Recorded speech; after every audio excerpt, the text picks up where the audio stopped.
Hey, this is ADV Truss, and we're going to talk about installing sway bar links. Now for me, sway bar links, I watched the videos. It looks so easy, right? Take out a couple bolts and put them in.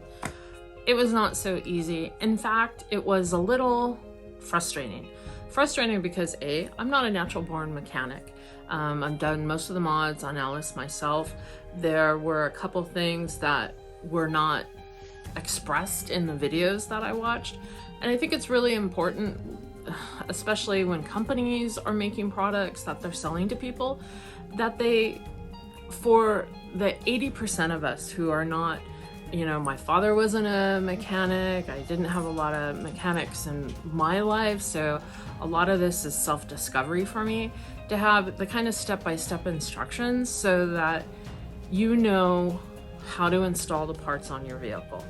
And when you send products to customers that don't have any instructions, and then you direct them to a video that is missing those kind of critical pieces, then we have to discover or email the company and say, hey, this doesn't look right. And then they let us know the changes. So just a little preface for this video. I'm not saying one is, you know, that there were any missteps here, but I really think as a company, you know, ensure that you have step-by-step videos. And if model year changes, then add model year updates, right? Version control to make this experience really fun and enjoyable for us who are installing these products on our vehicle. So with that, let's get into installing some sway bar links on Alice. Woohoo! And then in the bag that you're gonna get, this is the bag, they give you some Loctite. I use Loctite pretty much on everything. So you get this. In the hardware bag, there were these, and I have no idea what these were for, so they didn't go on. And then they also send you this, and this is what they don't show in the video is you're more than likely, and what I actually had to call my husband to help me out because I didn't know what was going on. There's a little bolt, and you can kind of see on this one that you're going to have to hold down here on the linkages while you tighten these end links. So on this style, use the Allen wrench to hold everything so that you can tighten it. On the Overland, you're gonna have to fit this little wrench in, or a wrench, and then tighten the bolt down. Otherwise, this just twists and it never gets tight. So I finally got the rear sway bars sorted out. I had a problem installing them versus the video that is recommended, which is this sway bar link down here. I actually had to go under the car and pull that link down to get everything to line up, where with the recommended video it just slides right in. So I don't know, maybe something different with my 4Runner.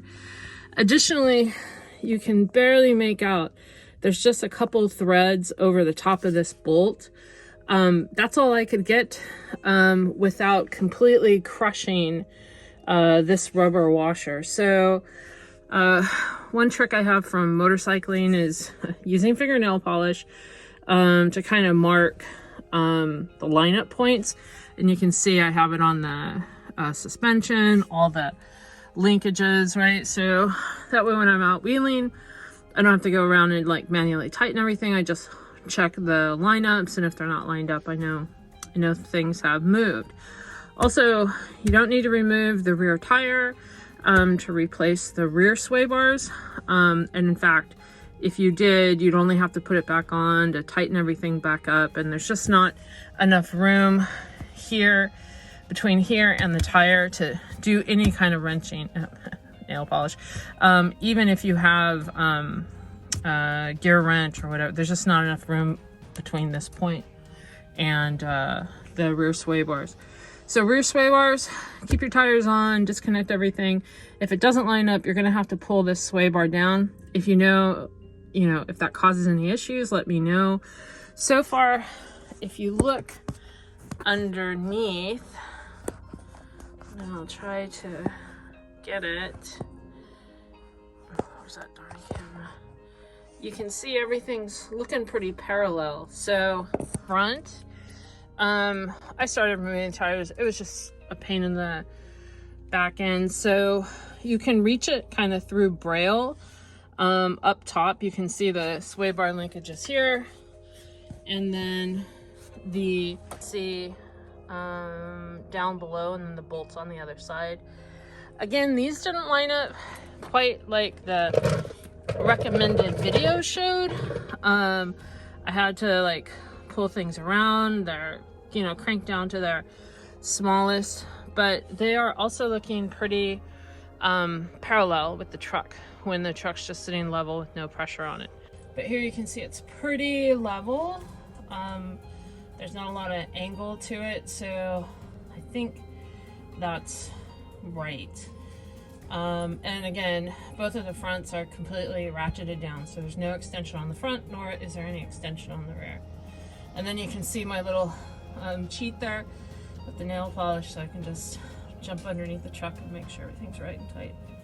So one of the problems I had was that rear sway bar link was too short, and it was compressing the bushings way too much. And you can see the bushings compressed over the ring. So I once again emailed OCD, and they were like, well, just extend the screw. But the screw is ratcheted tight to the bolt. All right, so you saw in the photos and the video, this screw, I couldn't get this whole assembly any longer. But, you know, not a naturally born mechanic. The trick is you have to unscrew this screw, and I'm going to unscrew it about an inch from where I had it originally, so that I'll have enough space for the top nut to have some threads showing when it's installed.